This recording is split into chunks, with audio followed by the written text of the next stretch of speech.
Agora sim, que bom, né?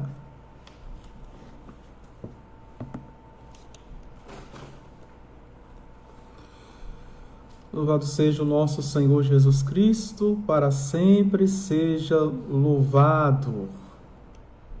Entrei e saí rápido por conta que não estava girando a tela, né? E não ia ficar muito boa a transmissão.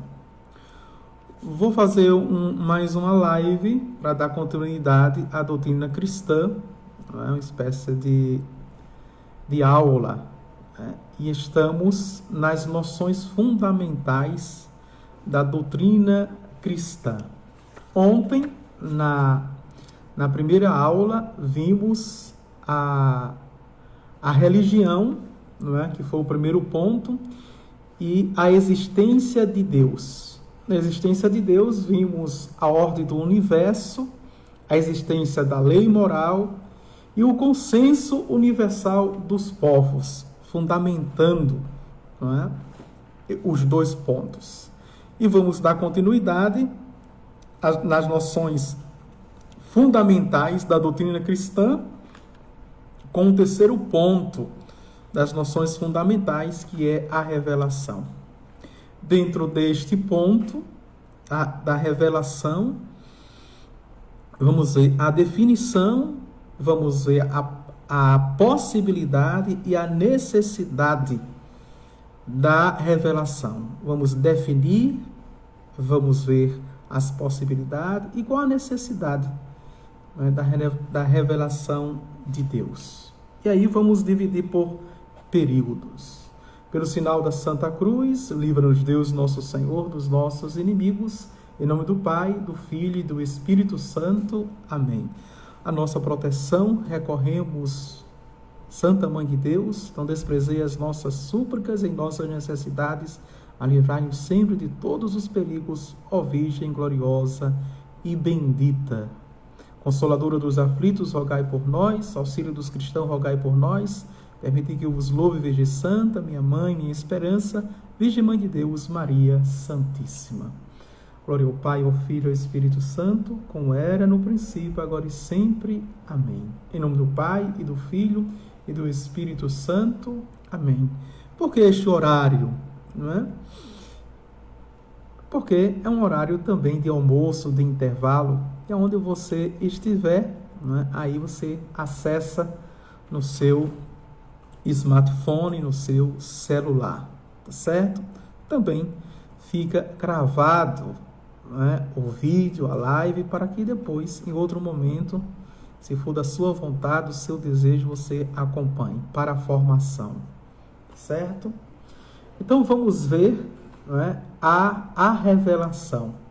A revelação é a manifestação de algumas verdades feitas por Deus,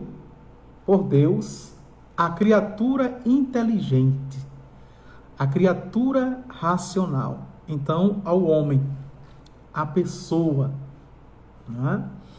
Existem as criaturas irracionais e as criaturas racionais, que somos nós, o ser humano. Então, a revelação é esta manifestação de algumas verdades feitas por Deus a nós, a cada um de nós, seres inteligentes. A revelação é possível, né? E aqui é uma afirmação. A revelação é possível, quer por parte de Deus, atenção, porque Ele é a bondade. Eu dizia ontem que Francisco o chamava de sumo bem, e esta bondade dele é uma bondade infinita, ilimitada, veja, generosa. Essa bondade infinita, sequiosa, não é? Tem a sede de comunicar-se e a comunicar a nós, a se comunicar a cada um de nós.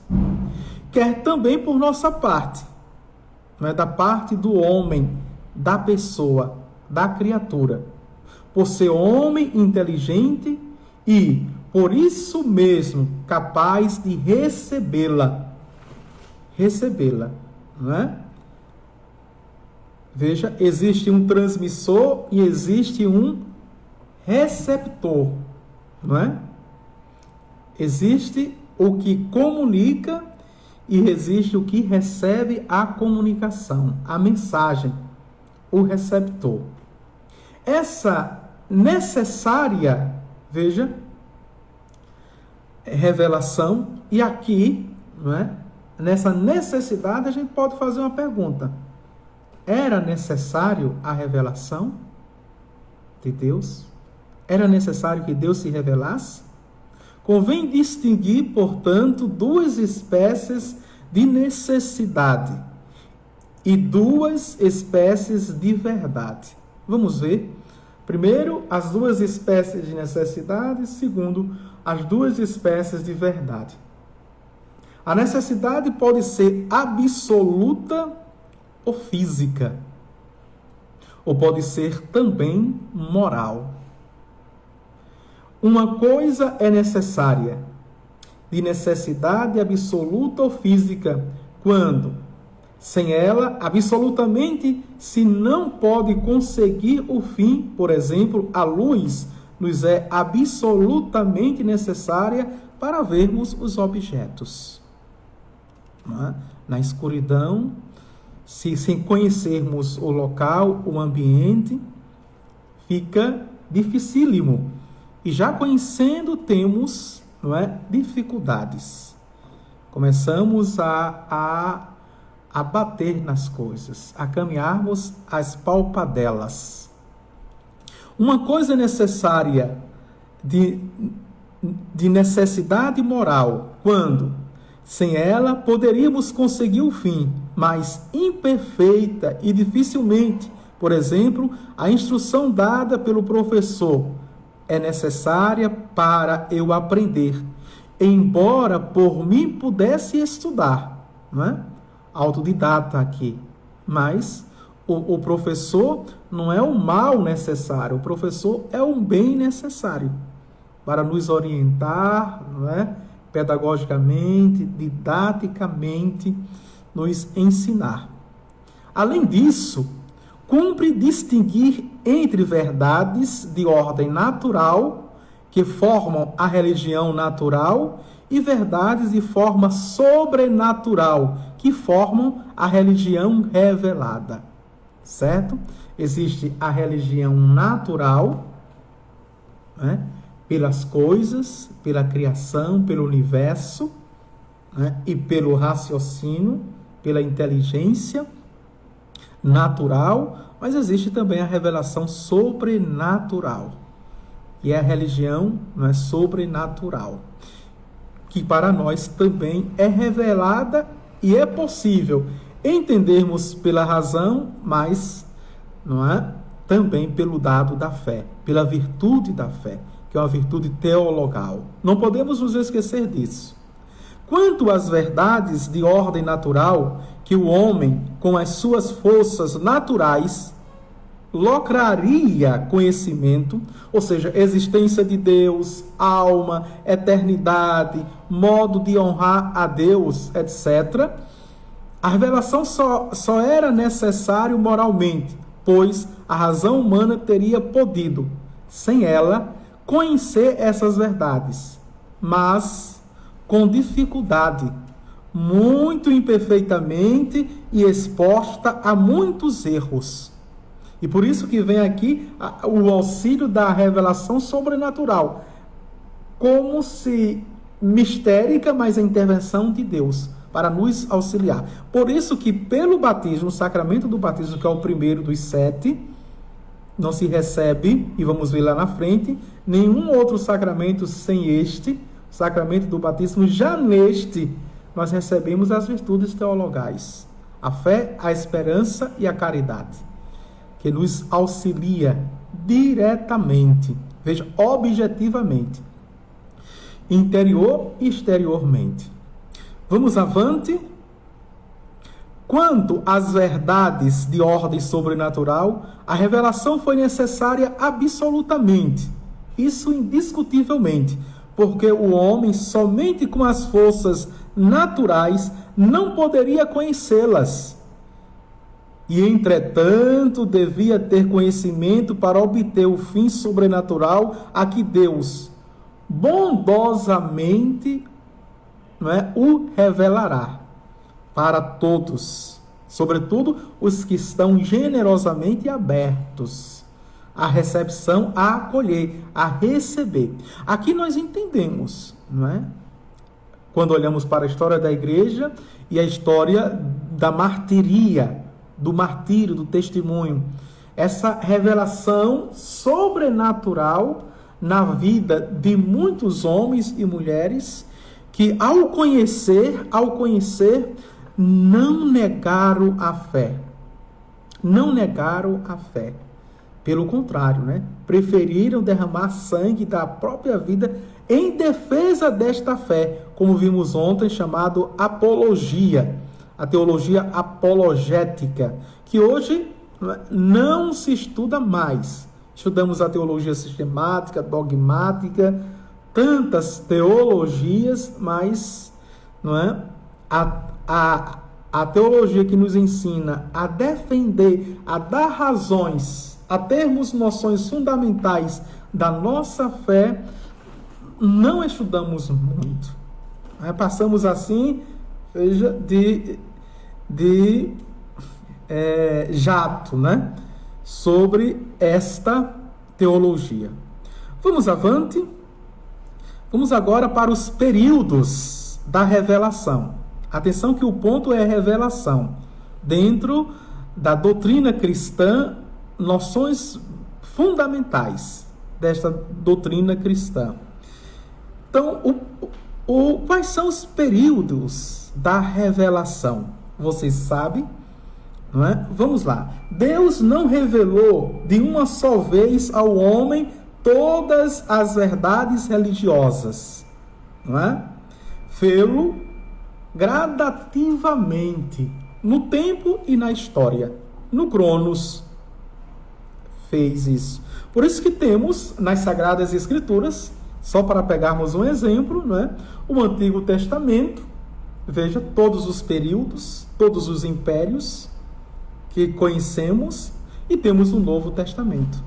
Também o tempo de Jesus Cristo, o tempo dos apóstolos, os Atos dos Apóstolos, toda a missão de Paulo, e o início da igreja. E vem a história da igreja, com seus martírios, os mártires, as catacumbas, vejam, dentro dos reinos e os impérios. Passamos pelos concílios, os sínodos, passamos pelos papas. Tem toda uma construção, os santos nos seus períodos, até chegar essa fé a nós, em defesa. É muito bonita a história da igreja. E existem, viu? Aqui eu abro um parêntese para dar uma dica. Existem bons livros da história da igreja, verdadeiras coleções maravilhosas. Estão nas livrarias, as Paulos, as Paulinas, as Vozes, Loyolas, Tem bons, veja, Cleofas e tantas outras editoras novas que são boas, que nós encontramos. E todos podem comprar, adquirir. A gente está investindo, primeiro, no conhecimento da nossa igreja e da nossa fé. É investimento pessoal. Voltemos daí 3 períodos na divisão da revelação. Josilda diz que é bom, anotando, estava sentindo falta das suas aulas, das lives. Obrigado, Josilda. Gorete diz, por que será, padre, que não se ensina mais? Olha aí, não é, Gorete? Gorete, é em nome do ecumenismo, do diálogo interreligioso, daquela boa vizinhança, não é? Aquela paz de cemitério. Não ensina mais porque hoje a gente tem que aceitar tudo, todas as coisas.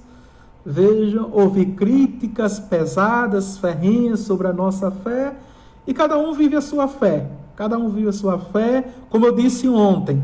Participem da missa, da live de ontem, da primeira aula, que vocês vão entender. Não é? Quem perdeu ontem. Veja, hoje todas as religiões são boas, né? Se relativiza e o que vale é o amor. A unidade, todo mundo junto e misturado, Gorete. Justamente isso. Vamos agora, não é? O primeiro e primitivo, ou patriarcal, mosaico e cristão. Não é? Essa é a divisão da revelação. Não é? Patriarcal, mosaico e cristão. Vamos ver o período primitivo ou patriarcal. Vai da criação a Moisés. Veja, da criação a Moisés. Até ali, não é? No final dos 5 primeiros livros, que diz a dogmática, não é?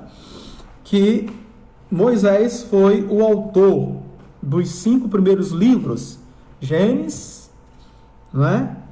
Êxodo, Número, Levítico e Deuteronômio. Ele escreveu. E ali no final, não é? Já entrando para Josué, é o período mosaicos, ou seja, de Moisés, portanto. Então, é o primeiro período. Esse é chamado o período primitivo ou patriarcal, tá certo? Da criação a Moisés. Nele falou Deus aos patriarcas, revelando-lhes algumas verdades e vários preceitos, entre os quais os da lei natural. Então, os patriarcas, Abraão, Isaque e Jacó, não é? E a gente estende um pouquinho para José do Egito e o próprio Moisés. Podemos chamar também de patriarcas, mas os mais conhecidos são Abraão primeiro, Isaque, o seu filho, e o filho de Isaque, Jacó. E de Jacó teve 12 filhos e nasceram as 12 tribos de Israel. Essa história de Israel é bonita, não é? É importante. E aí veio a revelação da lei natural. A revelação a conservava na consciência e a passava oralmente de geração em geração. Não é? É justamente isso. Que transmissão era esta? Oral, de pai para filho, não é? Como diz aqui, de geração para geração. Para isto, sobremaneira, contribuíra a longevidade dos patriarcas. E, por exemplo, veja, a gente tem aquele que aparece, não é? Que não tem endereço, que não tem nacionalidade, que não tem hereditariedade, que não tem família, nasce já apontando para o novo sacerdócio, o chamado, não é? Matusalém. Matusalém, que o patriarca Abraão, ele paga o dízimo a Matusalém, né? Que viveu, veja, 930 anos. Essa longevidade também, ela representa aqui, não é? É o processo, veja, revelador de Deus. O Deus vai se revelando na vida daqueles que ele chama. Vamos para o período mosaico, o período de Moisés. Vai de Moisés à vinda do Redentor. Veja aí, né? Quem é o Redentor? Jesus Cristo. Todo o período. Então, o Antigo Testamento temos 2 períodos. Atenção para a sua anotação, né? Se você já chegou a esta conclusão. Tem um período do primitivo ou patriarcal, né? Dos patriarcas até Moisés e de Moisés até o Redentor. E neste falou Deus ao povo eleito por meio de Moisés e dos profetas, revelando-lhes novas verdades sobre dar-lhes em 2 tábuas de pedra a lei escrita. Veja, nós temos um período patriarcal, a lei natural da revelação, né? Temos no período, ainda no Antigo Testamento, atenção, viu? No período mosaico, a lei agora por escrita. Ele escreve nas 2 tábuas da lei, né? E quem quiser, vamos ver isso, né? Mas quem quiser se antecipar, que tem curiosidade, temos aulas aí do Catecismo da Igreja Católica, né? Tem mais de 100 aulas e tem esse período aí dos 10 mandamentos, tá certo? Que eu já dei a catequese. Aqui a gente vai repassar, é como se fosse revisar numa nova perspectiva. Agora, o curso é sobre doutrina cristã, tá bem? Que envolve também toda esta lei por escrito, os 10 mandamentos. Vamos ver um por um e aprofundar mais um pouco. Então, esse período, né, é o período dos 10 mandamentos e o oráculo do Senhor Deus. O que é o oráculo do Senhor Deus? Falar pela boca do Senhor Deus. E que período é este do Antigo Testamento? Dos profetas e profetisas. Certo? Deus levanta homens e mulheres, na sua maioria mais os homens, para falar o que ele quer falar para os reinos, para os imperadores, para os sacerdotes, os juízes, para o seu povo de modo geral, né? Temos aqui, nessa expressão dos profetas, o profeta Elias, o que tinha plenitude do Espírito Santo, que o seu primo, né, Eliseu pediu uma porção redobrada do Espírito que estava em Elias. E, finalmente, o terceiro período da revelação, que é o período cristão, que abrange a revelação feita pelo nosso Redentor divino, a encarnação, não é? No ventre bendito da bendita Virgem Maria, e ali o Natal, que nós celebramos liturgicamente, o nascimento de nosso Senhor Jesus Cristo, que aperfeiçoou a revelação primitiva e a revelação mosaica, no tocante às verdades ensinadas e aos preceitos da lei natural, e cumpriu as promessas contidas nas revelações precedentes. Veja, naquele versículo que Jesus diz: eu não vim abolir a lei, mas vim dar o pleno cumprimento e sentido a esta lei. Certo? Céus e terras hão de passar, mas a minha palavra não há de passar, né? E serão réus do juízo e até mesmo do inferno quem tirar ao menos um tio desta palavra, desta revelação, porque foi o Pai que revelou. Aqui nós chamamos a continuidade na descontinuidade, né? Que é o entrelaçamento do antigo ao novo.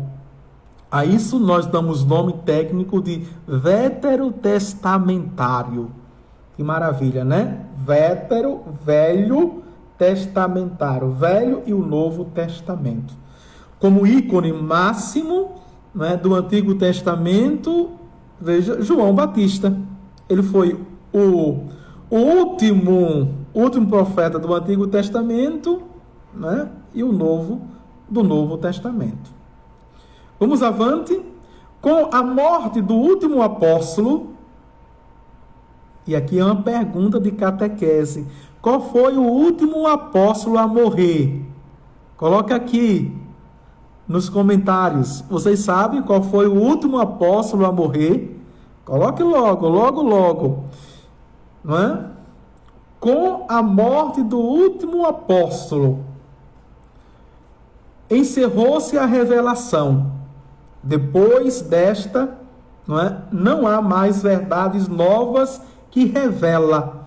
Porque não há mais verdade a ser revelada. Porque Jesus foi a plenitude de toda a revelação. Fora de Jesus, não há mais. Não é? Qual foi o último apóstolo a morrer? E com ele também as revelações da verdade, plenamente. Eita, estou em dúvidas, é? Vamos ver aqui. Gorete disse, sei não já. Gorete. Vamos lá. Elisângela, não é? Vamos, Josilda. Deixa eu ver os nomes aqui, daqueles que votaram. Cida. Vamos ver aqui, Sandra, Jacira, Nena, olha, Luciene, Maria. Vamos. Qual foi o último apóstolo a morrer? Não é? Vamos, Cruz. O último apóstolo a morrer, qual foi? Deixa aí, senão a gente vai... Eu vou ter que dar a resposta, senão a gente vai... Ou eu vou passar e depois vocês vão responder aqui. Depois eu dou a resposta, tá certo? Pode filar aí na internet. Eu vou fazendo essas perguntas para a gente interagir, tá certo?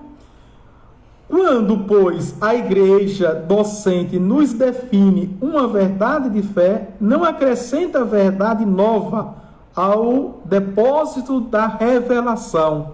Vejam, mas apenas define. Por isso que acima eu disse definição, possibilidades e necessidades. Apenas define, né? Dogmaticamente é a revelação. Não acrescenta-se mais. Agora ele está dizendo, não vale pesquisar no Google. Vamos avante. E isto é, declara de modo que ninguém possa duvidar que essa verdade estava já implícita na revelação e dela, não é, infere. Isso chama-se dogma. Eita, Elisângela deu a resposta, certo? João, o evangelista, o discípulo do amor. Agora, a outra pergunta, Elisângela, porque a resposta tem que ser completa, tá certo? Elisângela foi muito tempo catequista, né? Mora na paróquia de Santa Quitéria, lá em Palmares. Veja com quantos anos ele morreu, com quantos anos. Vamos agora para as fontes desta revelação. Então temos como primeira as Sagradas Escrituras, depois a tradição e o magistério. São as fontes da revelação. E por isso, esses três pilares formam para nós palavra de Deus católico. Atenção, cristão católico. Palavra de Deus, eu já disse no curso do Catecismo da Igreja Católica, que palavra de Deus, não é? Sagradas Escrituras, tradição e magistério para nós. Elisângela, com quantos anos João morreu?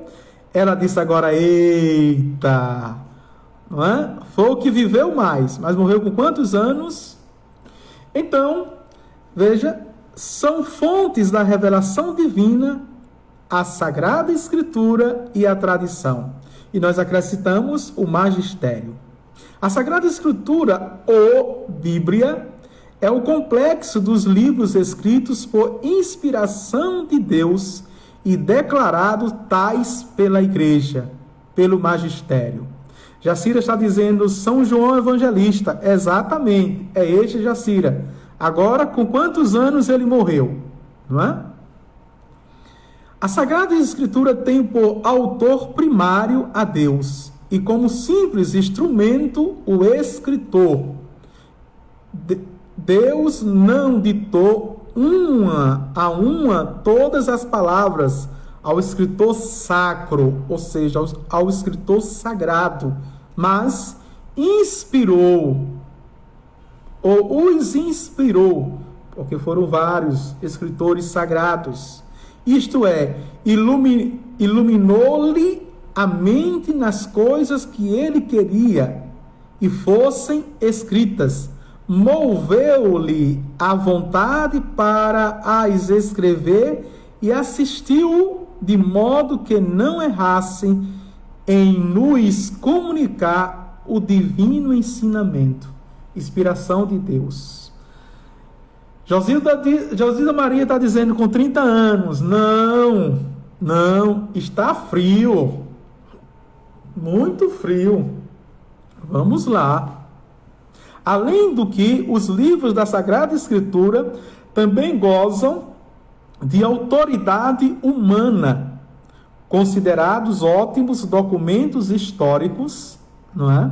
E temos o bloco dos livros históricos no Antigo Testamento, que são 16.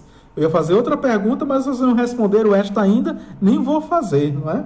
Senão eu acabo com a aula. Vocês vão ficar preocupados em responder e não vão nem me ouvir mais. Quando derem a segunda resposta, eu lançarei mais uma, tá certo? Vamos lá. Porque são genuínos, isto é, do autor e da época a que se atribui, ou pelo menos não publicados como obras de outros autores ou de outras épocas. Atenção, são verazes, não é?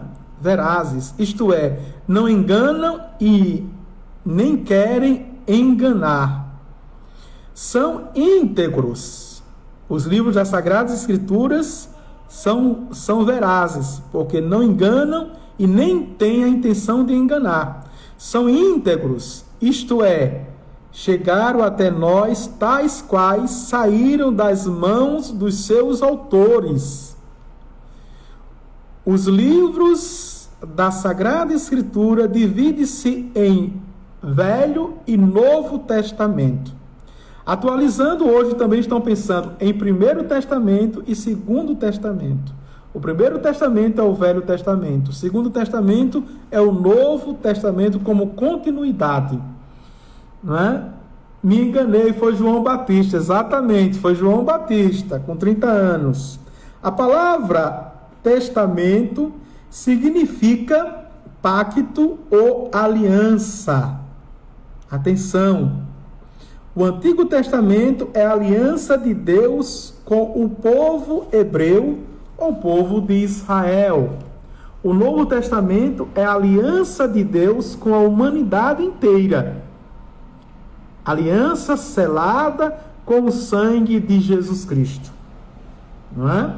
Paixão, morte e ressurreição de nosso Senhor Jesus Cristo, que constitui o mistério pascal. Mas aí não deu o nome não, viu, Gorete? Não deu a resposta ainda não. É São João Evangelista. Com quantos anos ele morreu? Foi o último a morrer, mas com quantos anos? Em cada testamento, divide-se os livros em históricos. Atenção agora para a divisão, não é? Do Primeiro Testamento, que é o Velho Testamento, e do Segundo Testamento, que é o Novo Testamento. Agora, o Velho Testamento, não é? Livros históricos, proféticos e sapienciais, não é? Mas nós temos também, veja, o primeiro bloco, não é? Primeiro bloco, que são os 5 livros de Moisés. Na verdade, são 4 blocos, certo? Os principais livros históricos do Novo Testamento são os 4 evangelhos escritos por São Mateus, São Marcos, São Lucas e São João. A igreja mestra, que é mestre infalível, dá-nos o cânon, a saber, a lista autêntica dos livros divinamente inspirados, segundo esse cânon, sancionado pelo Concílio Tridentino, ou seja, o Concílio de Trento, não é?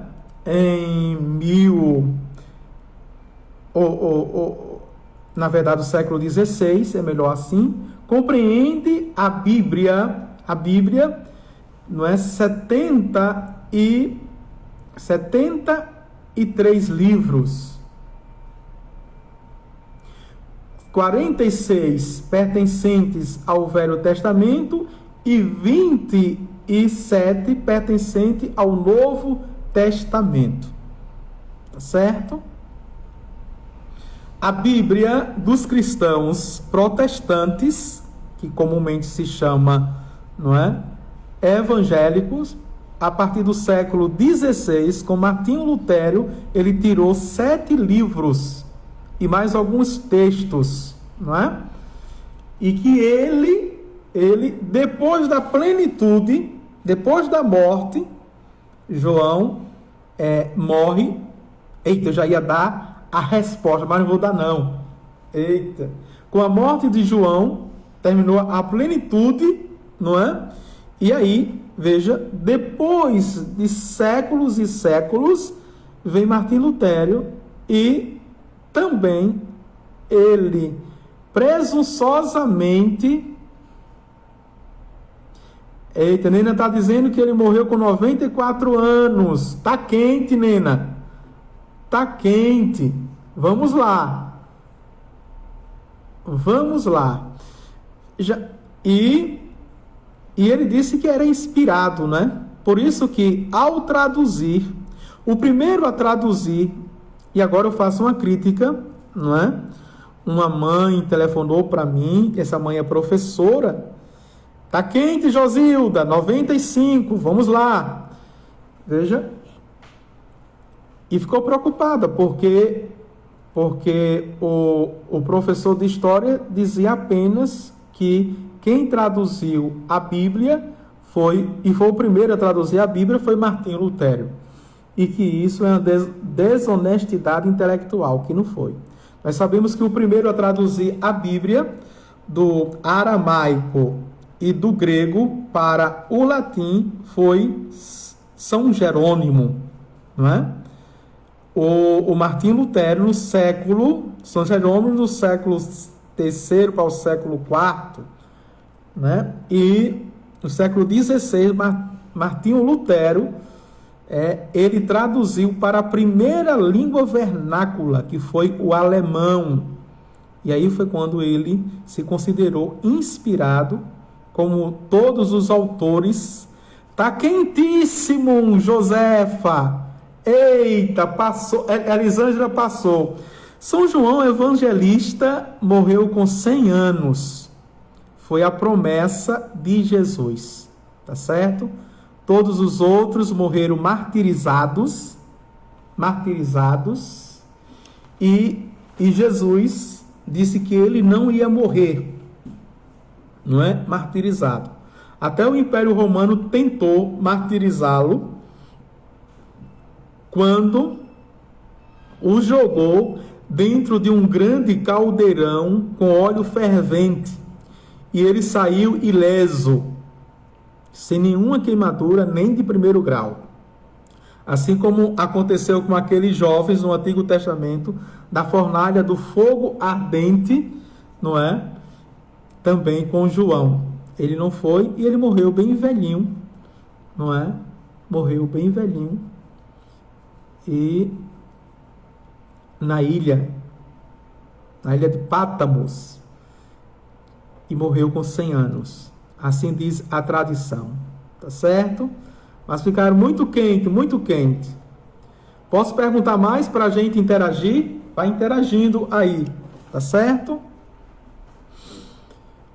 Então, Martim Lutero tirou alguns textos e 7 livros. Por isso que na Bíblia, não é? só tem a segunda versão do cânon, que foi a versão grega de 66. A nossa versão da Bíblia, ela é a versão dos 70, tá certo? Fiquei tão apreensiva para saber a idade correta que jamais esquecerei. Tá bem, Gorete? Deus abençoe. Vamos avante. Vimos agora a primeira fonte, não é? A Sagrada Escritura. Vamos ver a segunda fonte, que é a tradição. E hoje, infelizmente, com o secularismo, não é? O relativismo, o subjetivismo, estamos perdendo essa noção de tradição e de magistério, não é? A tradição é uma fonte de revelação anterior e mais vasta que a Sagrada Escritura e merece a mesma fé. Atenção, eu já dei a resposta, não é? Mas eu vou fazer uma pergunta capciosa. Quem veio primeiro?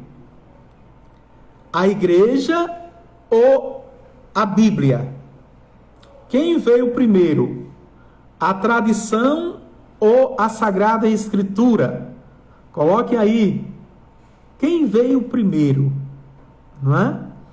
Foi a Bíblia ou a igreja?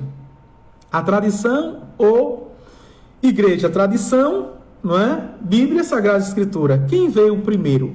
Coloque aí, tá certo? Para ver se a gente está catequizado.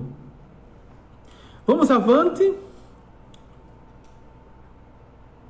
A tradição é uma fonte de revelação, tá certo? Encontra-se a tradição nos símbolos e nas profissões de fé. Já falava ontem os dois símbolos da nossa fé, o apostólico, não é? E o niceno-constantinopolitano. Gorete disse a tradição, tá certo, Gorete. E as Sagradas Escrituras, ela veio, não é? Depois de quantos séculos? A igreja Anderson, Oris, está certo. As Sagradas Escrituras, a Bíblia, veio depois de quantos séculos? Não é? Sempre tem uma segunda pergunta. Como assim a gente respondeu, né, em João, né? Qual foi o discípulo que morreu por último? Disseram João. E com quantos anos? A segunda pergunta. E agora? Quem veio primeiro? Igreja ou Bíblia? Igreja, tá certo. Agora, com quantos séculos depois veio a Bíblia? Vamos avante? Então, os dois símbolos da fé. O primeiro símbolo, que é o apostólico, creio em Deus Pai Todo-Poderoso, Criador do céu e da terra, este que é mais comum que a gente reza. E o segundo símbolo, o niceno-constantinopolitano, pelos dois concílios, de Niceno e de Constantinopla, não é? Um no século IV, outro já no século V, certo? E veja, aquele creio, Deus Pai Todo-Poderoso, Deus de Deus, luz da luz, Deus verdadeiro de Deus verdadeiro, gerado, não criado, consubstancial ao Pai. Não é? É este o segundo símbolo da fé. Nos atos dos concílios, também os concílios, não é? Nestes 21 séculos, os concílios, a igreja, desde o primeiro concílio, que foi o concílio de Jerusalém, que tem lá registrado nos Atos dos Apóstolos, né? Que foi aquela, se deveria, depois da primeira viagem evangelizadora, que Paulo e Barnabé leva a questão da circuncisão e incircuncisão. Fizeram um concílio, o concílio de Jerusalém, e o último, não é? O concílio Vaticano II, que foi já ali no século XX e na década, aliás, no século XXI, não é? E no século XX, aliás, na década de 60, né? Que foi 62 a 65, né? para a década de 70. Vamos lá, então, nos escritos dos padres da igreja, aqui chamada a patrística, né, os doutores da igreja, na prática geral e constante da própria igreja, e sobretudo na divina liturgia. Esta fonte da tradição. Nós encontramos a tradição, né? E aqui eu quero dar um destaque para a liturgia. Veja, a liturgia faz parte da tradição da igreja. O rito da igreja traz toda esta riqueza histórica da igreja, toda essa construção, né, de séculos e séculos e milênios e milênios. E hoje a gente, né, sobretudo a partir dos padres, né, a gente quer usar de criatividade, colocando todo tipo, né, de invencionismo, de criatividade na santa e divina liturgia e atropela, né, toda a história.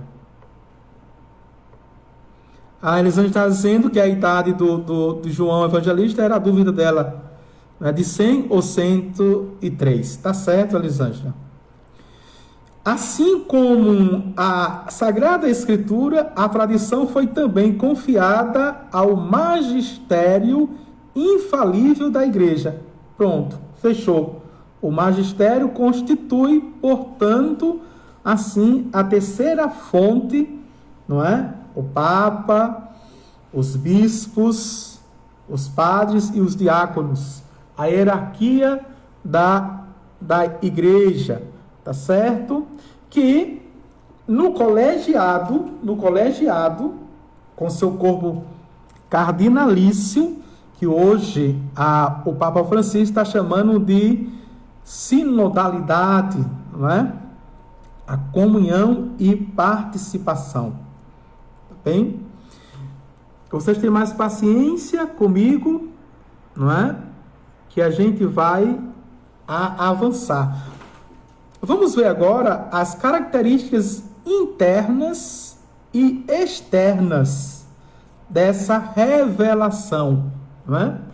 Os caracteres ou as características para reconhecermos se uma verdade ou um complexo de verdade, conjunto de verdade da religião são revelados, são internos ou externos. Os caracteres internos são negativos ou positivos? Podem ser. Os caracteres negativos consistem em que não pode ser revelada uma doutrina que encerre contradições, coisas contrárias à reta razão ou aos bons costumes. E, pelo contrário, pode ser revelada se está plenamente em harmonia consigo mesma, com a razão e com a regra dos bons costumes. Então, primeira, veja, é uma característica negativa, não é? Se vai contra ao bem, se vai contra aos bons costumes, se vai contra a vida. Por isso, veja, as ideologias, sobretudo esta mais recente de gênero, não é?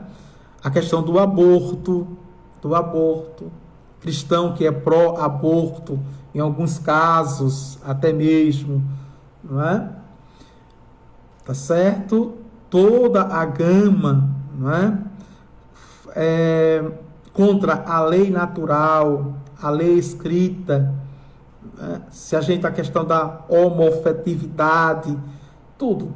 Então, são características negativas da revelação de Deus, que não é uma revelação natural, que vai contra os bons costumes, não é? Não apenas da igreja, mas da raça humana, da família. Veja. E tem tantos outros. Vocês podem colocar aqui, né? As características negativas que o mundo hoje está revelando, não é? Em nome do amor e até mesmo em nome da misericórdia de Deus. Veja a catequese como é reveladora. Os caracteres positivos consistem em tal santidade, sublimidade e eficácia da doutrina, que assim não mais poderia imaginar a mente humana. Não é? A característica positiva é tudo aquilo que a inteligência humana, pela lei natural e pela lei sobrenatural, ela consente, ela admite. Não é? Por exemplo, os pecados que clamam a Deus, né? A violência, a morte, veja, usurpar, roubar dos pobres, enganar os pobres. Veja, é justamente aquele capítulo 25 do Evangelho de São Mateus. Estava com fome e não me deste de comer, estava com sede e não me deste de beber, estava nu e não me vestiste, estava preso e não fosse me visitar, era estrangeiro, não me acolheste. Os caracteres externos são os milagres e as profecias, porquanto aqueles e estas somente poderiam provir de Deus, pois, revelada a doutrina a qual Deus tenha posto aquele selo de profecias e milagres autênticos, portanto. Não é?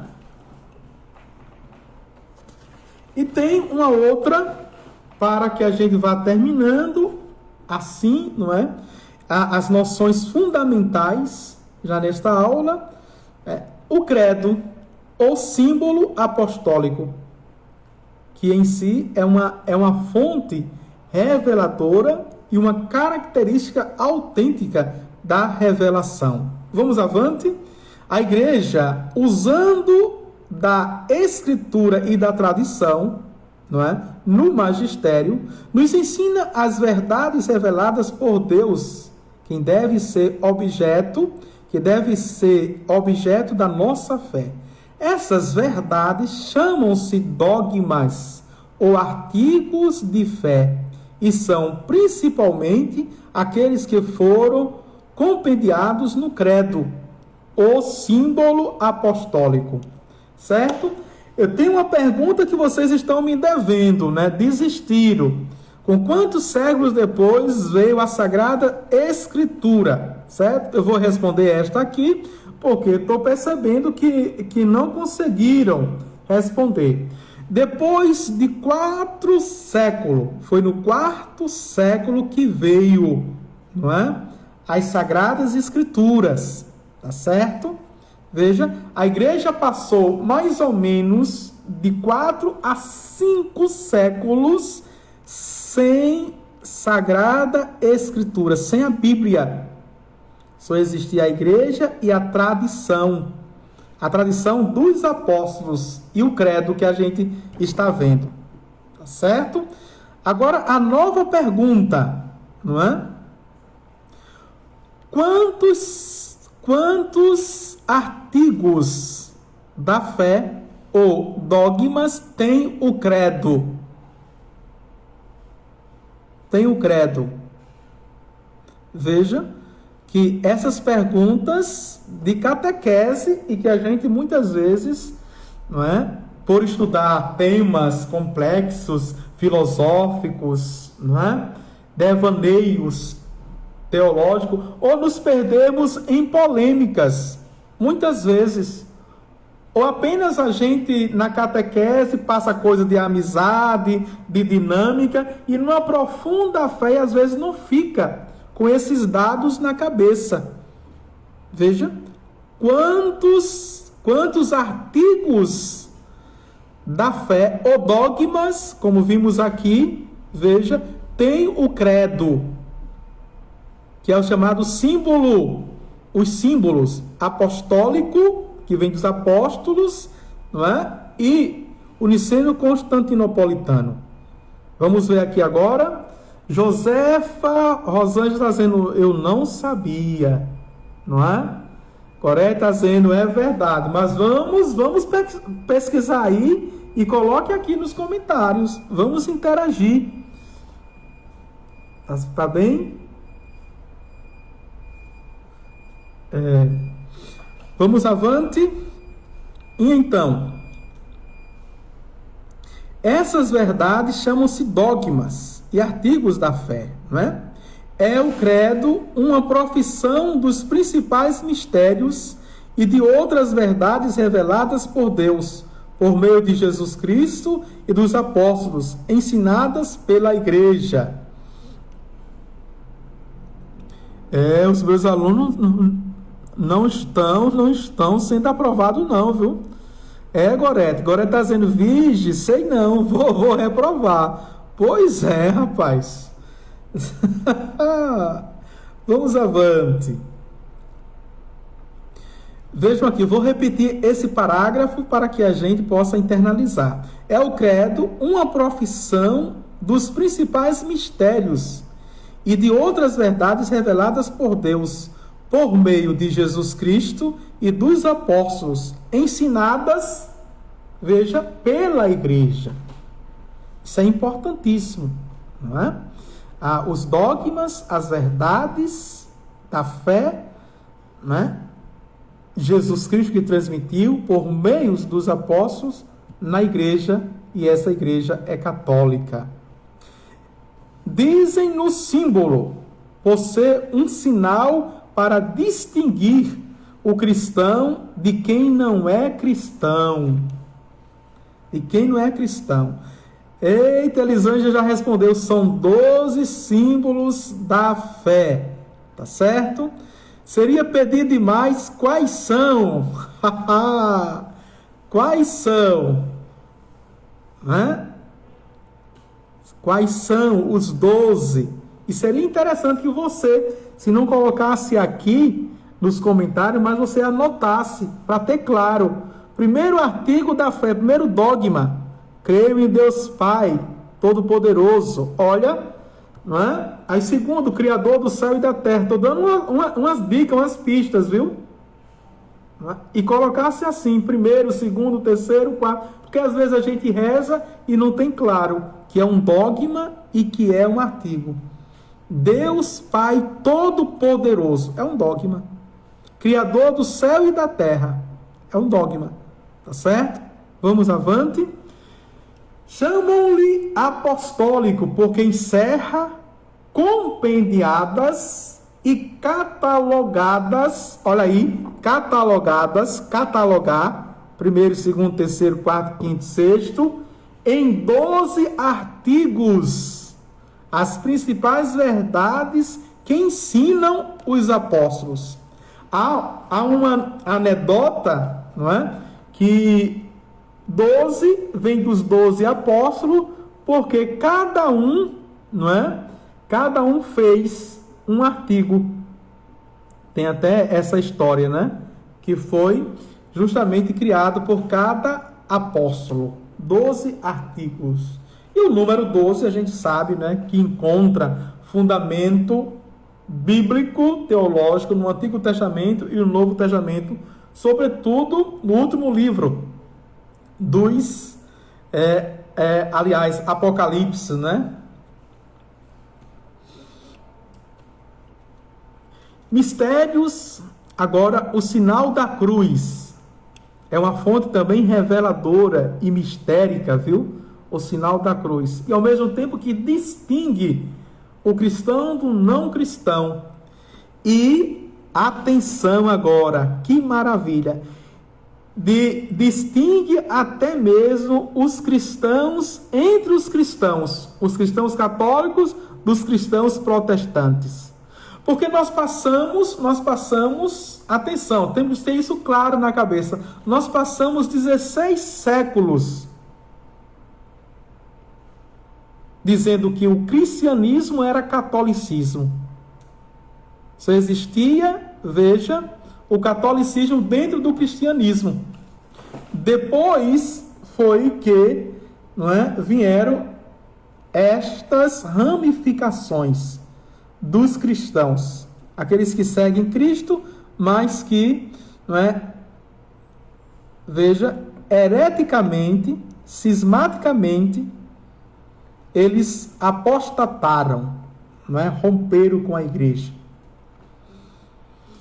Jacira Joana diz: se quiserem, posso digitar todos os dogmas detalhados. Sim, faça isso, tá certo? É um serviço. Graças. Vamos avante? Algumas dessas verdades são mistérios, isto é, verdades, veja, superiores, não contrárias à razão, à lei natural, verdades que acreditamos porque Deus nolas revelou, como vimos. São superiores enquanto, por ser finita, nossa razão não pode compreendê-las inteiramente. Não são contrárias, porque não repugnam a razão e não há contra elas objeção alguma que valha, mas devemos crê-las, porque nolas revelou Deus, e conhecê-las, porque sobre ser ato de fé é ato de reconhecimento de nossa miséria e também das nossas fraquezas, das nossas fragilidades. Os principais mistérios da fé. Quais são? A unidade, veja, e trindade de Deus. Não é? Deus uno e trino. Isto é um grande mistério da nossa fé. Os outros mistérios, a encarnação, um mistério, a paixão e a morte e ressurreição de nosso Senhor Jesus Cristo. É o mistério. Tá certo? São os mistérios da Trindade Santa, o mistério da encarnação, do nascimento, né? O mistério da paixão e morte e ressurreição de nosso Senhor Jesus Cristo, que é o mistério pascal da nossa vida cristã. Esses mistérios exprimimos-los com o sinal da cruz, chamando o sinal do cristão, porque serve para reconhecermos quem é cristão e quem não é. Veja, às vezes a gente no automático, liga o automático, faz em nome do Pai e do Filho e do Espírito Santo. Veja, somente com esse sinal, em nome do Pai e do Filho e do Espírito Santo, aqui já tem o mistério da Santíssima Trindade. Somente com esse sinal, em nome do Pai, do Filho e do Espírito Santo, eu digo que ele se encarnou. A cruz, eu olho para a cruz e penso logo no sofrimento, que é paixão e morte, e ressurreição de nosso Senhor Jesus Cristo. Veja que maravilha, não é? Somente com o sinal da cruz, que é uma oração autêntica, eu estou pensando nesses mistérios. O mistério da nossa fé, que nos distingue de todas as outras religiões e o católico de todos os outros cristãos. Você sabia disso? E você pensava nisso? Agora, toda vez que você for fazer o sinal da cruz, você vai pensar na unidade da Santíssima Trindade, Pai, Filho e Espírito Santo, que habitam em mim. Eu penso na encarnação. Ele veio por mim, porque me ama. Eu não estou sozinho. Ele sofreu por mim, ele morreu por mim, mas ele ressuscitou para a glória de Deus Pai.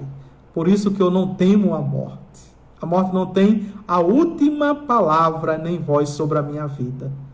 Porque está de cabeça baixa, porque está com depressão, porque está com síndrome do pânico, porque está com transtorno de ansiedade.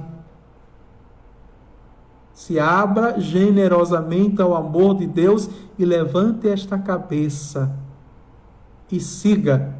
Encare de frente a vida, a sua história, os seus projetos, os seus sonhos. Deus criou você para ser de fato, como o Rei dos Reis, um príncipe. E tendo ele como Rei e como Pai sobre todas as coisas.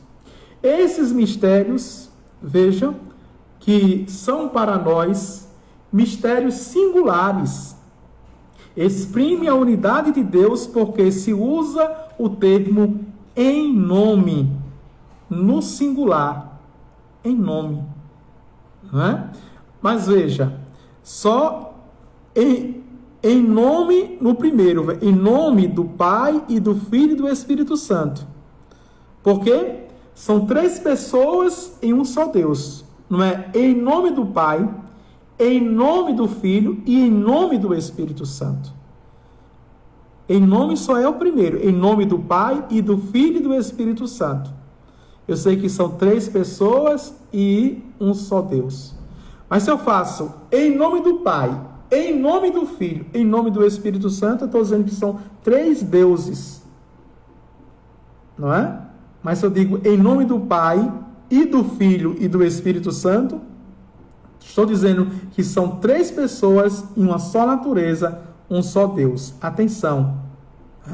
Na liturgia, muitos ministérios e corais, grupos de canto que estão cometendo heresia e sem perceber.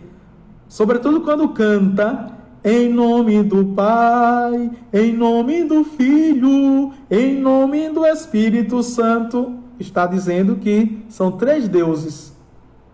Quando for cantar em nome do Pai e do Filho e do Espírito Santo, é a forma correta. Está dizendo que são 3 pessoas, Pai, Filho e Espírito Santo, e um só Deus. Tá certo? Este é o nosso mistério.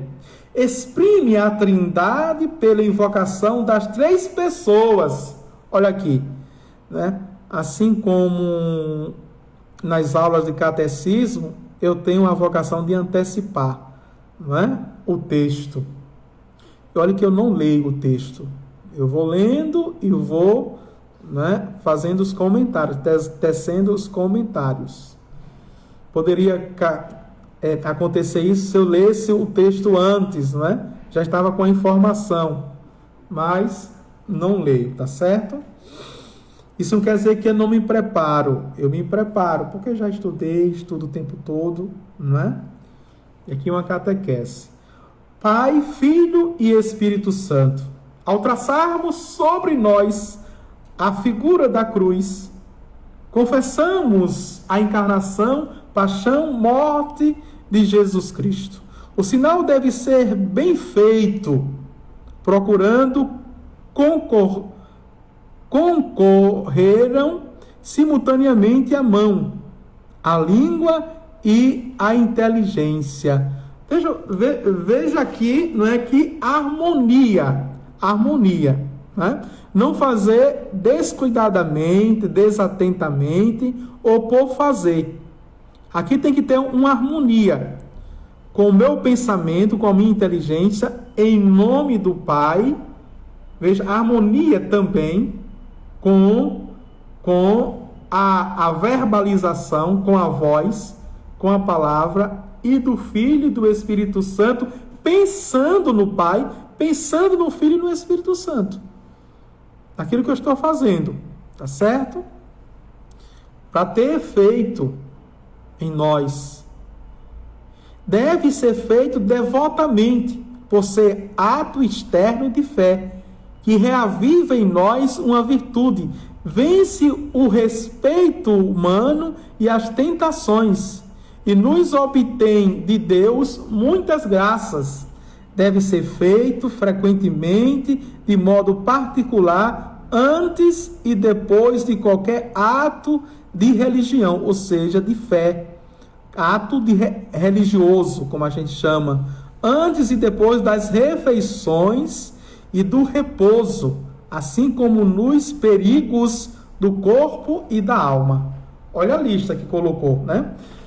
Às vezes a gente vai para um restaurante, para uma pizzaria, para uma sorveteria, enfim, né? Vai fazer qualquer tipo de refeição e a gente fica com vergonha, a gente fica com medo dos olhares, né?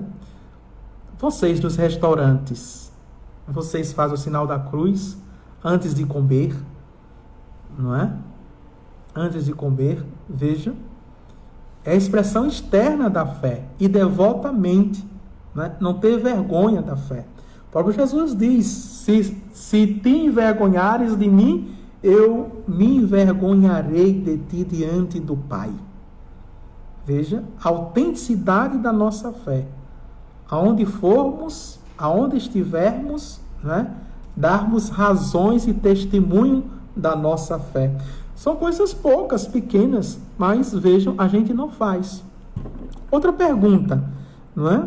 A gente educa bem os nossos na nossa casa para fazer as refeições e antes delas a gente reza? A gente faz o sinal da cruz, a gente reza um Pai Nosso, uma Ave Maria, um Glória ao Pai, um Santo Anjo do Senhor, não é? Faz o ângelo, ou uma oração espontânea até mesmo de agradecimento. É importante no café, veja, no almoço, na janta, quando todos estiverem reunidos. Mesmo que não comam na mesma mesa, que leva o prato não sei para onde. Tem gente que leva para a cama, leva para o sofá, leva para a cadeira, se sente à vontade de comer em todos os lugares, mesmo na mesa que é próprio. A inteligência humana é complexa, não é? Na vontade de cada pessoa, na liberdade de cada pessoa, certo? Tem gente dizendo aqui quase nunca, não é?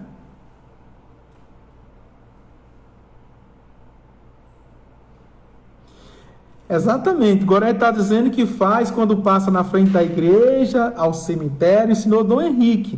Mas veja, a lista aqui. Não apenas neste momento, mas antes de todas as refeições. Lembrando, atenção, e por isso, por medo, você vai fazer agora. Lembrando que a cruz sagrada seja a minha luz, não é? São Bento fez quando ele recebeu um copo com água dentro do mosteiro. Os seus irmãos, né, deram um copo com água com veneno. E antes dele beber, ele fez o sinal da cruz sobre o copo e o copo explodiu. Veja o quanto poder tem o sinal da cruz.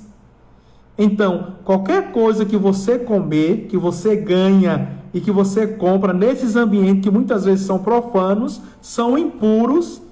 Quantas pessoas beberam naquele copo que você está lá?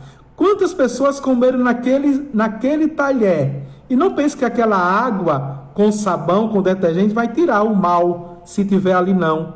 E por isso que o sinal da cruz serve para isso também, para lhe proteger.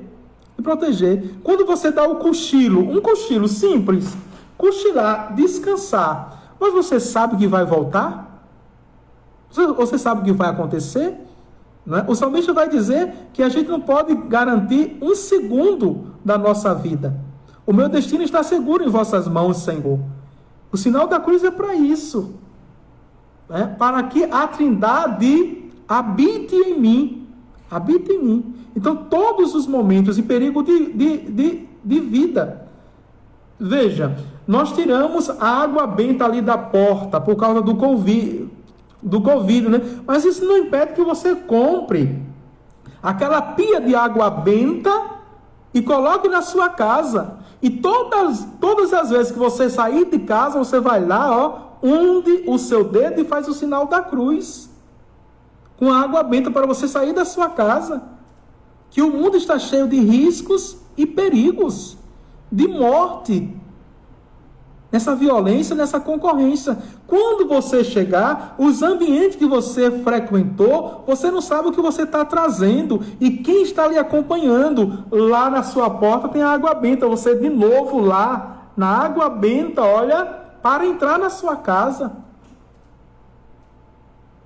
Veja, para deixar a porta, o mal que veio lhe acompanhando, que você não sabe.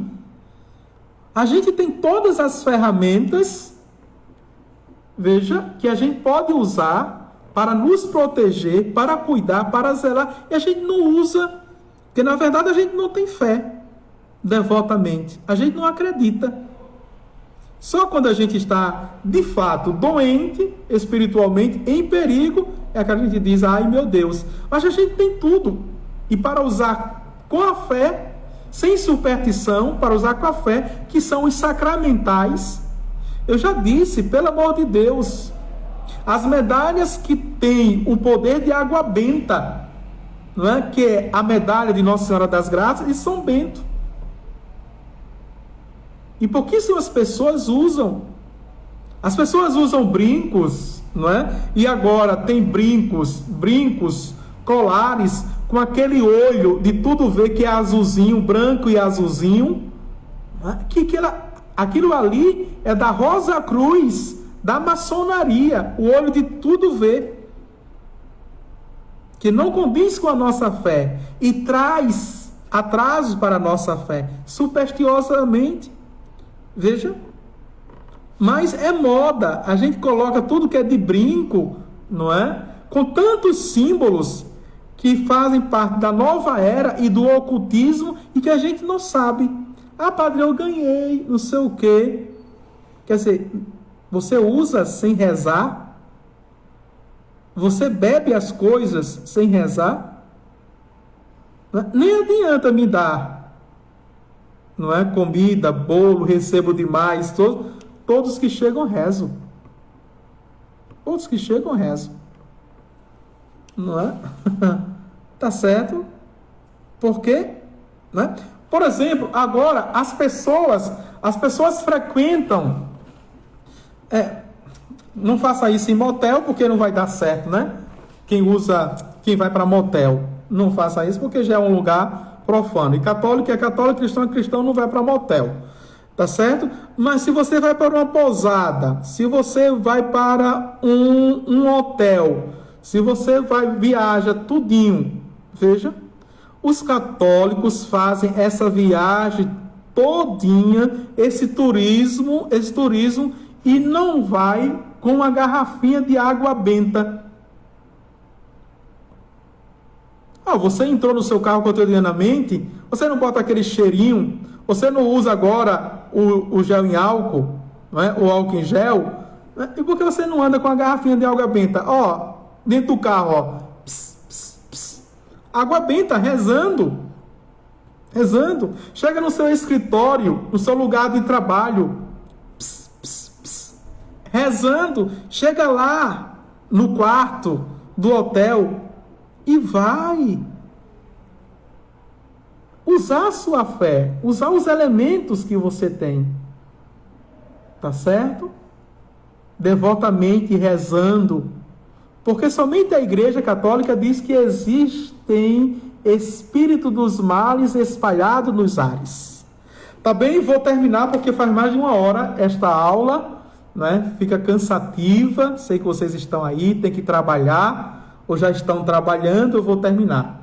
Tá certo? E depois a gente vai entrar no credo, ver artigo por artigo, tá certo?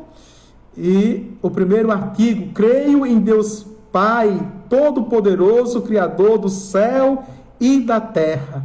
E a primeira pergunta é: quem é Deus? Para mim e para você e para a igreja.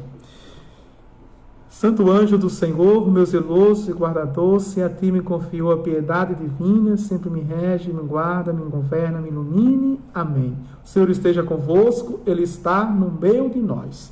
Abençoe-vos Deus Todo-Poderoso, Pai, o Filho e o Espírito Santo. Amém. Ana Paula, hoje estão usando até cadeado no pescoço. Pois é, não é? Pois é. E Josefa Rosângela dizendo: eu nunca mais vou comer sem rezar. Pois é, Elisângela. Tchau, tchau. Deus abençoe.